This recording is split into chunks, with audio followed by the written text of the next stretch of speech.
Dear friends, हर बार वट सावित्री पर मैंने आपको सत्यवान और सावित्री की कथा सुनाई है। वो कथा जो आप सभी लोग जानते होंगे, जो भी पूजा करते हैं वट सावित्री की वो उस कथा को जानते हैं। जो नहीं भी करते वो भी उस कथा को जानते ही होंगे। हाँ, मैं उन लोगों की बात नहीं कर रही जो एकदम ही नीलबटा सन्नाटा है, क्योंकि ऐसे भी बहुत से लोग हैं।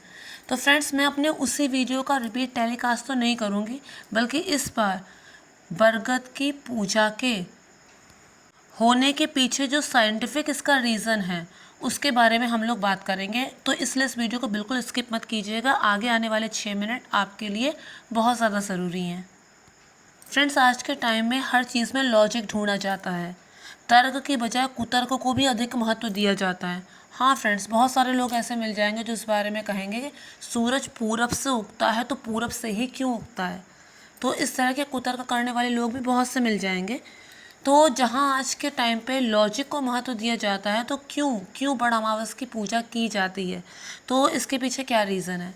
तो फ्रेंड्स, सबसे पहली बात तो ये है कि हम डॉक्टर को भगवान का दर्जा देते हैं, औषधि को और दवाओं को हम ईश्वर का दर्जा देते हैं, भगवान का दर्जा देते हैं। डॉक्टर को क्यों देते हैं? क्योंकि वो जीवन को बचाता है, ज़िंदगी बचाता है, और इसके अलावा एक नए जीवन के निर्माण में भी उनकी अहम भूमिका होती है, इसलिए हम महत्व देते हैं। यहाँ तक कि रामचरितमानस में इस बात का भी जिक्र है कि जब संजीवनी बूटी से दवा बनाई गई थी लक्ष्मण जी के लिए, तो सबसे पहले वैद्यराज ने संजीवनी को प्रणाम किया था। उसके बाद उसकी औषधि को उपयोग में लाके लक्ष्मण जी की जान बचाई थी। वैसे ये जो बरगद का पेड़ है ये औषधियों की खान है। इसकी इसका एक एक हिस्सा औषधिक गुण रखता है। कैसे, इस बारे में अब हम बात करेंगे। आयुर्वेद में इसका बहुत महत्व है। अगर आयुर्वेद में इसके गुण की बात करें तो इसका जो गुण होता है वो गुरु होता है, यानी कि ये पचने में भारी होता है। इसके अलावा ये शरीर में रूखापन लाता है। स्वाद की अगर बात करें तो ये कसैले स्वाद का होता है। तासीर इसकी ठंडी होती है। कफ और पित्त को कम करने में बरगद जो है वो काम आता है। इसके अलावा अगर शरीर में कहीं पर दर्द है, सूजन है, तो वहाँ पर अगर बरगद के पत्तों को सेक कर रखा जाए तो वो दर्द और सूजन से निजात दिलाता है। पर एकदम से नहीं होता कि अभी पत्ता रखा 5 मिनट बाद दर्द गायब, ऐसा नहीं होता। उसके लिए थोड़ा सा पेशेंस रखना पड़ता है। जैसे दवाइयों में हम लोग पेशेंस रखते हैं ना, या फिर हम क्रीम पाउडर में पेशेंस रखने की 4 हफ्ते में गोरा करेगी, तो वैसे थोड़ा सा पेशेंस रखेंगे तो हफ्ते भर में असर दिखाई देता है। इसके अलावा ऐसा भी कहा जाता है कहीं कट जाए, खून निकल रहा हो, तो वहाँ पर अगर बरगद का दूध लगा दिया जाए तो वो खून को भी रोक देता है बहने से, और इसके अलावा ये उस घाव को भी जल्दी से भर देता है। अगर स्किन डिजीज़ेस हैं, जैसे कि स्किन में रैशेस हो गए, वहाँ पे खुजली हो रही है, इचिंग हो रही है, तो वहाँ पर अगर बरगद की जटाओं को पीस कर उसका लेप बनाया जाए और उसे लगाया जाए तो इससे बहुत जल्दी राहत मिल जाती है। कई बार ऐसा भी होता है कि घाव भरता ही नहीं है, ठीक ही नहीं होता, तो वहाँ पे बरगद की जो छाल होती है, उसकी जो ट्री की जिसे बार्क भी बोलते हैं, उस छाल को अगर कूट के, उबाल के, छान के घाव को उससे साफ़ किया जाए तो काफ़ी हद तक इससे निजात मिलती है, बल्कि वो ठीक हो जाता है।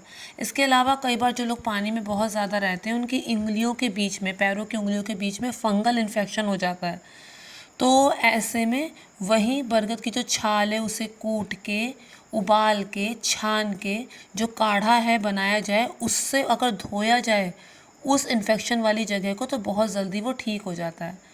कई बार ऐसा भी होता है कि मुंह में छाले पड़ जाते हैं, या फिर जीभ में एक सफ़ेद परत हमेशा परमानेंट बनी ही रहती है। तो ये कब होता है?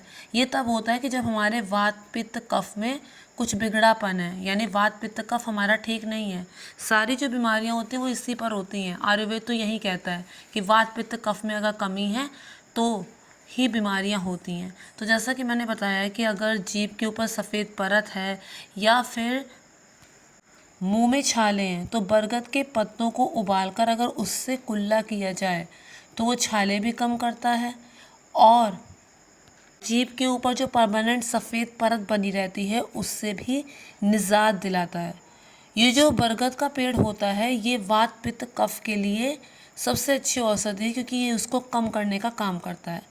इसके अलावा जो लेडीज़ में जो डिज़ीज़ एक होती है जिसे श्वेत प्रदर भी कहते हैं, तो ऐसा कहा जाता है कि जो बरगद की छाल है उसको अगर पानी में उबाला जाए 1 लीटर पानी में, और तब तक उबाला जब वो आधा लीटर बच जाए, तो उससे जो धुआं उठता है, जैसा कि हम अपने चेहरे की भाप लेते हैं, जैसे हम अपने बालों में भाप लेते हैं, वैसे ही अगर उस जगह पे भाप ली जाए, कुछ इस तरह से बैठा जाए कि उस पर भाप पड़े, तो इससे निजात मिल जाती है, ये ठीक हो जाता है।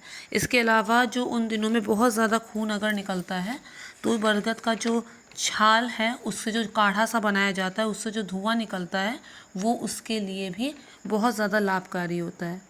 इसके अलावा ऐसा भी कहते हैं कि जिससे मिसकैरेज बहुत ज़्यादा होता है, तो ऐसे में अगर बरगद के जो अंकुर होते हैं 2-3 अंकुर को अगर 1 कप दूध में उबाला जाए और उसे खाली पेट पिया जाए, और जब तक तेज़ भूख ना लगे तब तक ना खाया जाए, तो इस समस्या से भी छुट्टी मिल जाती है। बरगद के फलों को अगर सुखा लिया जाए, उनको कूट के उनका पाउडर बनाया जाए और उसे दूध के साथ रात में सोने से पहले लिया जाए, तो जो डायबिटीज़ के पेशेंट होते हैं ना, उन्हें भी इस बीमारी से निजात मिलती है। ये बीमारी उनकी कंट्रोल में रहती है। वैसे भी शुगर एक राज रोग है, उससे ऐसे छुट्टी नहीं मिलती है, लेकिन वो नॉर्मल रहता है, तो इसलिए कोशिश यही करनी चाहिए कि बीमारी ना हो।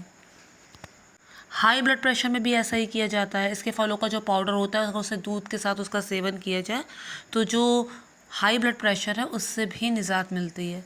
इसके अलावा हृदय रोग में भी ये काफ़ी लाभकारी होता है बरगद का फल, क्योंकि उसमें गुण ही ऐसे होते हैं। इसमें होता है मैग्नीशियम, फॉस्फोरस, ओमेगा, जो सब बहुत से बीमारियों से राहत देते हैं। हृदय रोग में भी ये काफ़ी हद तक निजात देता है। तो फ्रेंड्स, ये तो बरगद के पेड़ के कुछ औषधीय गुण हैं जो मैंने आपको बताए हैं। इसके अलावा इसके असंख्य गुण और हैं। और अगर हम बात करें कि हमारे इन्वायरमेंट में क्या योगदान देता है, तो फ्रेंड्स बरगद का पेड़ इतना ज़्यादा सघन होता है, इतना ज़्यादा घना होता है कि बहुत सारे जीव जंतुओं को ये पनाह तो देता ही है, साथ ही एयर भी प्योरीफाई कराता है। हमारे शास्त्रों में भी इसका बहुत महत्व है। बरगद के पेड़ को साक्षात शिव जी का रूप माना जाता है, इसलिए इसकी पूजा भी की जाती है। ऐसा भी कहा गया है, जैसा कि हमारी रामचरितमानस है, वो संवाद ही तो है माता पार्वती और भगवान शिव का, तो बरगद के पेड़ के नीचे बैठकर ही उन्होंने पूरी की पूरी रामचरितमानस माता पार्वती को सुनाई थी। इसके अलावा जो बरगद का पेड़ है, कहते हैं त्रयोदशी में इसे जल चढ़ाने से, दूध चढ़ाने से तो और भी ज़्यादा फायदा होता है। शास्त्रों में बरगद के पेड़ को काटने की मनाही दी गई है।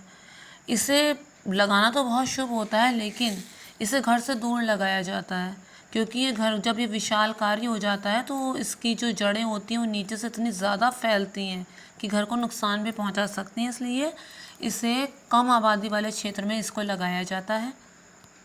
तो फिर अगर इसे धन्यवाद करने, इसे प्रकृति का एक रूप मानकर इसे धन्यवाद करने के लिए अगर साल में 1 दिन निकाला जाता है, तो इसमें कोई हर्ज नहीं है। इसकी पूजा करने से दीर्घायु का भी वरदान मिलता है, क्योंकि ये जो वट का वृक्ष होता है ये बहुत लंबा जीवन जीता है, और इसकी पूजा करने से संतान की भी प्राप्ति होती है और दीर्घायु भी मिलती है। तो साल में 1 बार अगर हम प्रकृति को उसी की देन पर, उसी के उपकारों पर हम धन्यवाद अगर अर्पित करते हैं, तो इसमें कोई हर्ज नहीं है। मैं उम्मीद करती हूँ आप लोगों को मेरा ये वीडियो अलग लगा होगा, पसंद आया होगा। तो मेक श्योर मेरे चैनल को सब्सक्राइब, वीडियो को लाइक और शेयर करना मत भूलिए। साथ ही बेल आइकन को भी प्रेस कर दीजिए, ताकि आगे आने वाले वीडियोज़ के नोटिफिकेशन आपको सबसे पहले मिले। Thank you friends, thank you so much.